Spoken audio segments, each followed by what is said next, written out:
पवित्र ओडिया नववर्ष अवसर में क्लब भुवनेश्वर ठारे अभिनेता अरिंदम राय उद्यम प्रस्तुत ओडिया क्यालेंडर उन्मोचित होती। कार्यक्रम में मुख्य अतिथि भाव राज्य बीजेपी उपसभापति गोलक महापात्र और मुख्य वक्ता भाव भुवनेश्वर उत्तर निर्वाचन मंडलीर पूर्वतन विधायक प्रियदर्शी मिश्र जोग देथिले।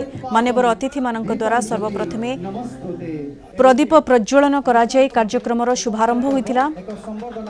अरिंदम द्वारा प्रस्तुत यह क्यालेंडरटी बेस आकर्षणीय होइथिबा बेले भारतीय संस्कृति और परंपरा को नहीं पर्यवेसित। यार प्रतिटी पृष्ठारे अरिंदम को भिन्न भिन्न परिपाटीर फोटोचित्र स्थान पाइछि।